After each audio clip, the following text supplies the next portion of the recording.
Okey, dalam video ni aku akan sentuh dia punya reka bentuk, skrin dia, prestasi dia, kamera, bateri, kelebihan, kekurangan dan siapa yang patut beli Redmi ni lah.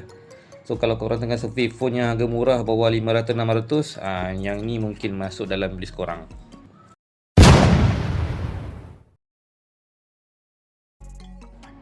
Okey, jom kita tengok dalam dia macam mana .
Frame pun plastik, nampak solid, tak rasa murah bila pegang.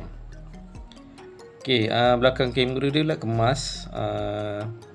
Lagi segi bentuk 4 standard Redmi lah. Walaupun phone budget tapi grip dia selesa, lightweight dan sesuai untuk kegunaan harian.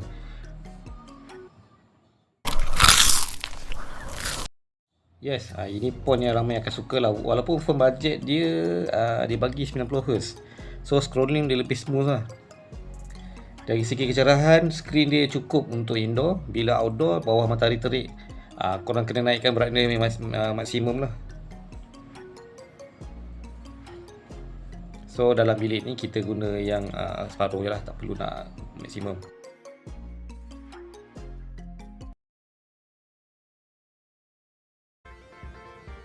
Untuk YouTube dan sosial media, saya rasa skrin dah sudah memadai lah untuk harga dia. So bezel dia agak tebal tapi tak mengganggu untuk pengalaman penggunaan lah.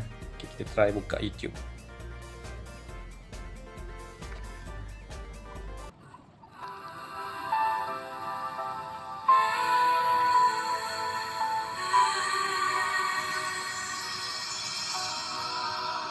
Dalam aku simpan benda tak terluar. Dalam diam aku lari dari semua.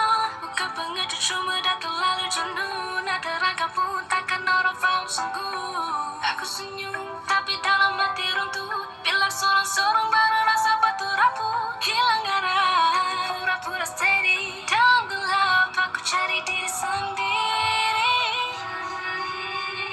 macam tanungan waktu aku termenung.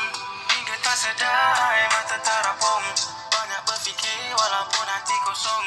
Tetap tersenyum walau hati berbohong. Sebab ku tahu tiada yang akan ambil berat saat aku penat ataupun aku tak larat. Masih senyum ikhlas walaupun buat-buat. Selagi aku mampu akan.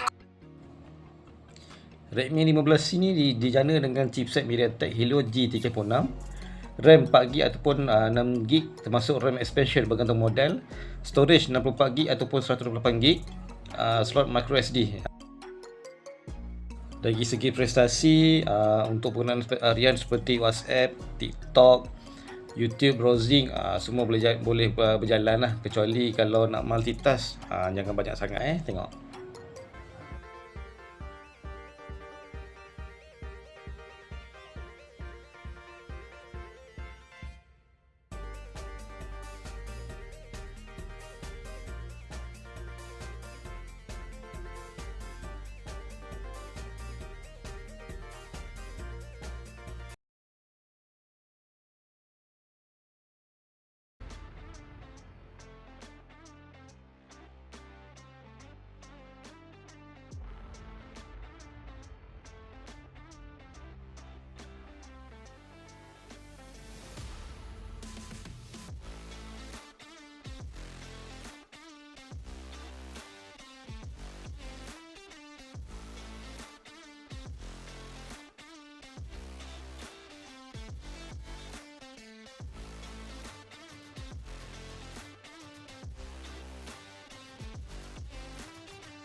Redmi 15C ialah smartphone bajet yang seimbang untuk penggunaan asas harian.